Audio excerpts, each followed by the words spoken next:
दुबळ्याचा दिन दुबळ्याचा दिन दुबळ्याचा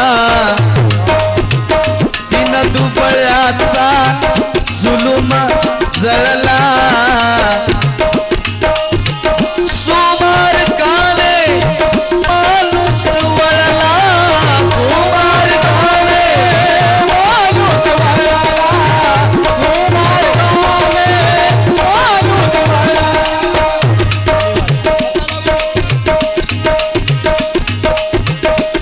पित्या समान लाविली माया भीमराया पित्या समान लाविली समाया प्रथमा करीतो वंदन तुला भीमराया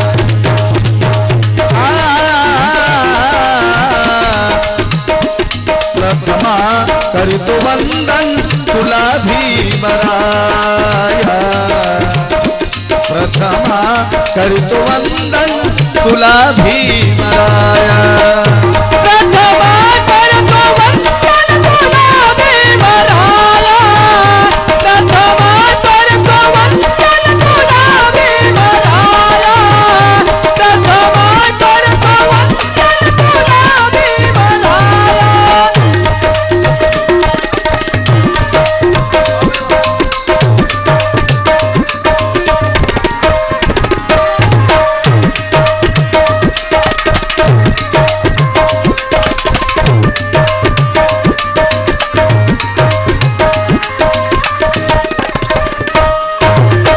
होणारा तो अनर्थ टळला भीमा तुझ्या जन्मामुळे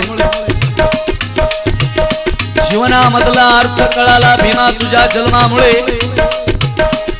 अरे दिन दुबळ्यांचा हा जुलूम जळला भीमा तुझ्या जन्मामुळे आणि आज सुमार्गाने हा माणूस वळला केवळ भीमा तुझ्या जन्मामुळे परंतु बाबासाहेब जन्मण्याच्या आधी कोटी कोटी दिग्जनाची झाली बर्बादी अरे जन्मला तो माईचा लाल त्यानं केलं आम्हाला माला माल नाहीतर आमचे काय होते हाल इतिहासाला विचारा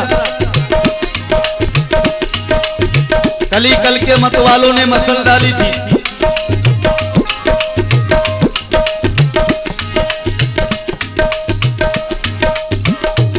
हम सबने कल तक जी हाँ हम सबने कल तक झूठे मनुवाद को पाला है लेकिन आज हमारे हाथ में माला नहीं तो क्रांति का भाला है अरे फुले शाहू अंबेडकर ऐसे महान क्रांतिवीर थे यारो कि जिन्होंने भारत का इतिहास ही बदल डाला है होणारा तो अनर्थ टळला केवळ बाबा तुझ्या जन्मामुळे पण भीम जन्मण्याच्या आधी काही लोक मला म्हणतात देरेकर साहेब झालं गेलं विसरून जा जुनं काढू नका जुनं काढायची गोडी मला नाही पण बाबासाहेब म्हणतात जे लोक इतिहास विसरतात ते लोक नवा इतिहास घडवित नाहीत म्हणून थोडासा इतिहास आपल्याला पाठ असला पाहिजे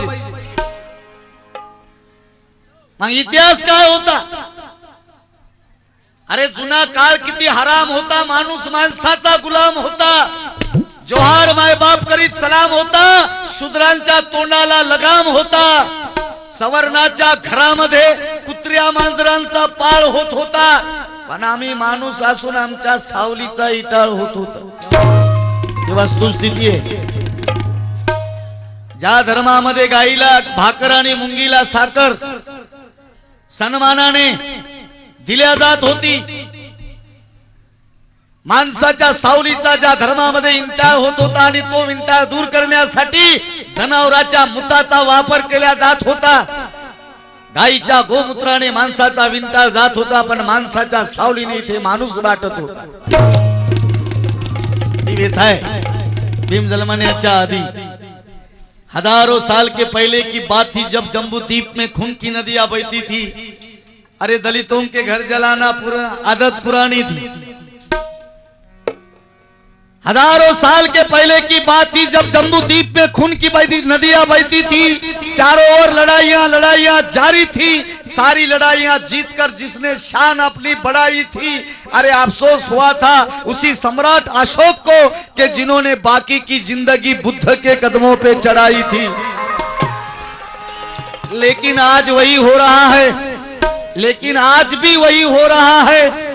आंध्रा में नक्सलवादी, भारत में आतंकवादी, त्रिपुरा में टीएनवी, वेस्ट बंगाल में जीएनएलएफ, असम के बोडो सर उठा रहे हैं। अरे हिंदू मुस्लिम के झगड़े तो रोज के जारी है। उत्तर प्रदेश में कानपुर है तो महाराष्ट्र में खैरलांजी है।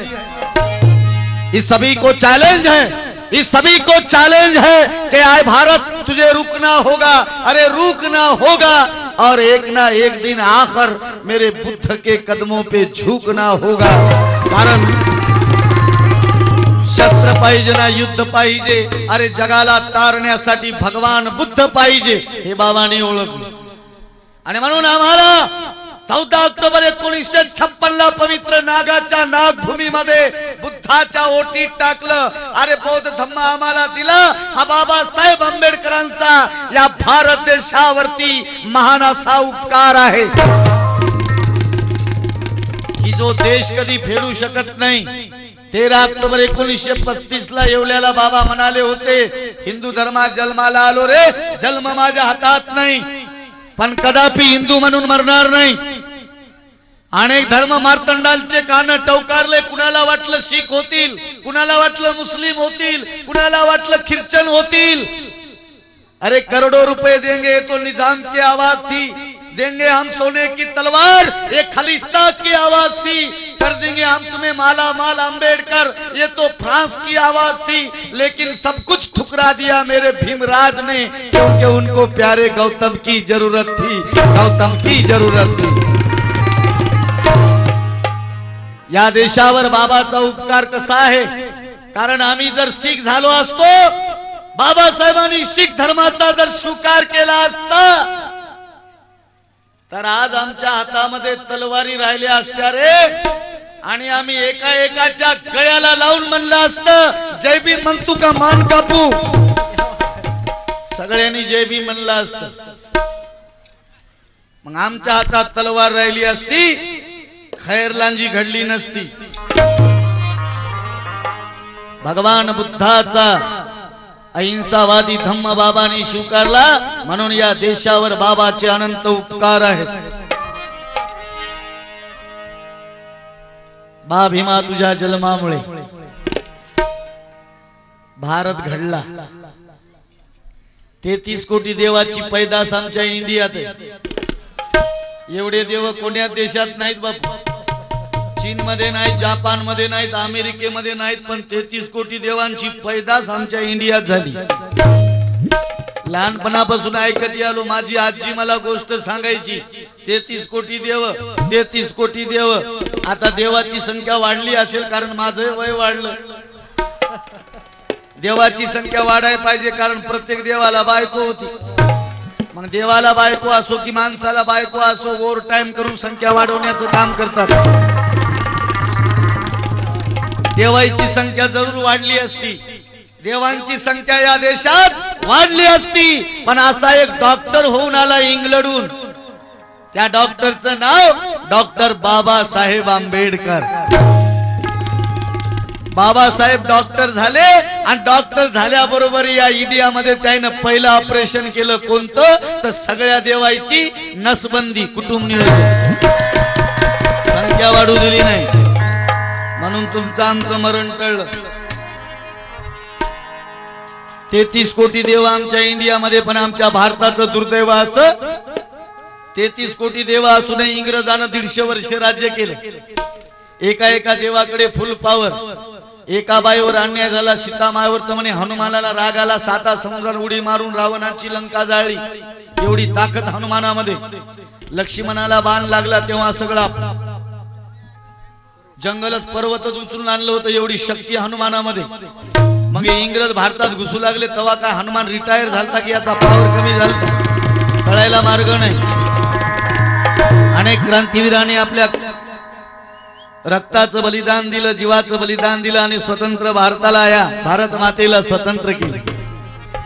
भारताला स्वातंत्र्य मिळालं, पण या देशातल्या तमाम माणसाला बाबासाहेब आंबेडकरांनी घटनेच्या माध्यमातून व्यक्ती स्वातंत्र्य बहाल केलं. आणि म्हणून होणारा तो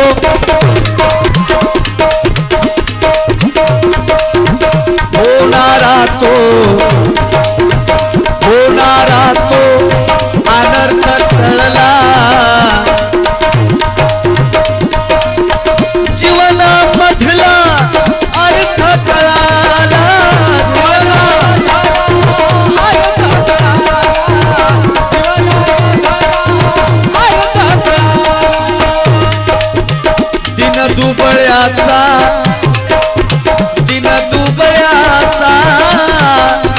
दिन दुबळ्याचा जुलूम जळला,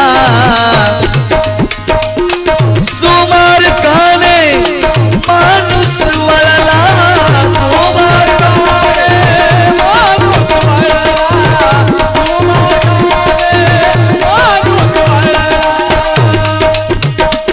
पित्या समान लाविली समाया,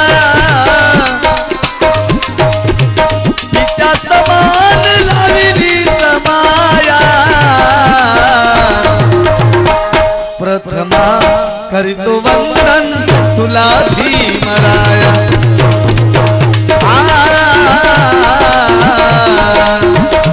प्रथमा करीतो वंदन तुला भीमराया, प्रथमा करीतो वंदन तुला भीमराया,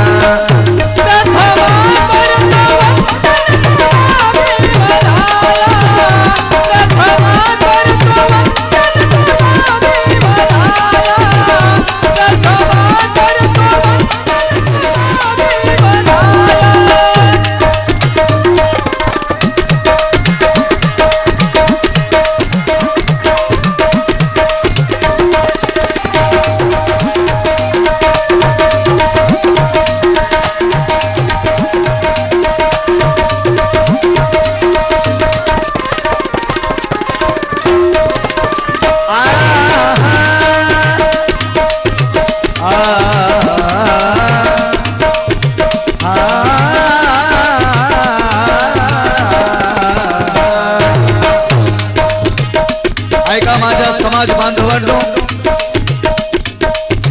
हे वंदन नव्हे तर जीवन जगण्याचं इंधन आहे. शब्द नव्हे, क्रांतीचा निखारा आहे. एका एका शब्दाकडे लक्ष असावं.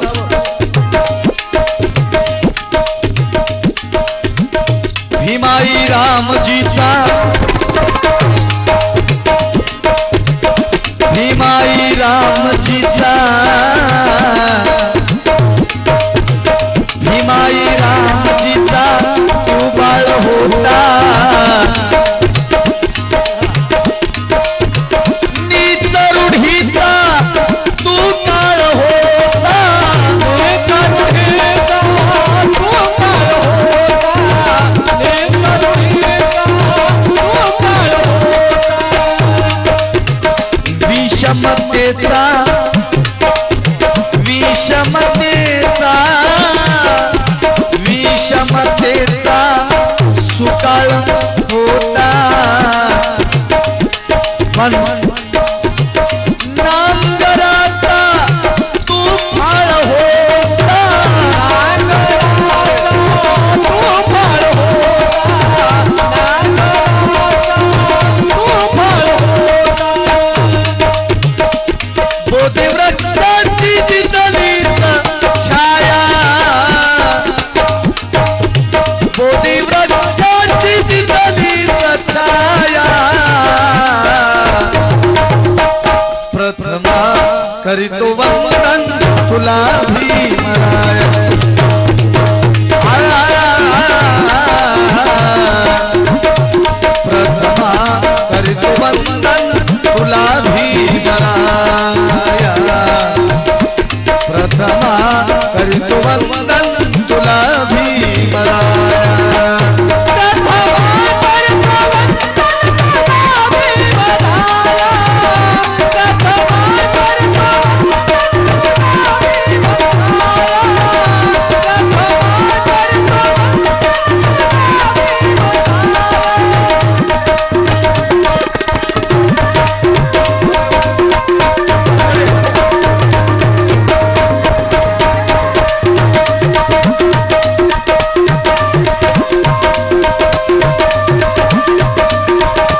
हीच रूढीचा तू काळ होता.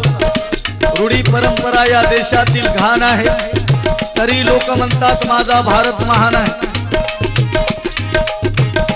भारत माझा देश आहे, सारे भारतीय माझे बांधव आहे. वा वा. पण मी म्हणेल की भारता भारता तू कशाचा महान रे. भारता भारता तू कशाचा महान रे. तुझ्याच घटनाकाराचा होतो इथे अपमान रे. तू कशाचा महान रे. रूढी परंपरा या देशातली घाण आहे, तरी लोक म्हणतात माझा भारत महान आहे. अरे भारत माझा देश आहे, सारे भारतीय माझे बांधव आहे. प्रत्येक पाठ्यपुस्तकाच्या पहिल्या पानावरली प्रतिज्ञा, पहिल्या पानावर जरी प्रतिज्ञा असली तरी कधी सरांनी वर्गात मुलांना शिकवलीच नाही. मुलांना का शिकवली नाही? कारण परीक्षेला या प्रतिज्ञेबद्दल कधी प्रश्नच आला नाही, म्हणून ही प्रतिज्ञा शिकवण्याचं गुरुजीला कधी कामच पडलं नाही. भारत माझा देश आहे, सारे भारतीय माझे बांधव आहेत. ही जर प्रतिज्ञा मुलांच्या गळी जर सरांनी उतरवली असती तर कदाचित खैरलांजी घडली नसती. रूढी परंपरा या देशातली घाण आहे. कोण पैदा केली रे रूढी? कोण पैदा केली? जात. कशाला म्हणतात जात? अरे जी मनातून जात नाही तिला म्हणतात जात. या जातीनच केला या कोटी कोटी जीवांचा घात, आणि म्हणूनच मारली बाबासाहेब आंबेडकरांनी तिच्या छाताडामध्ये बुट्टानिशी लात, पाडले तिचे दात, बोचरी केली ती जात. म्हणून तुम्ही आम्ही आलोत माणसात.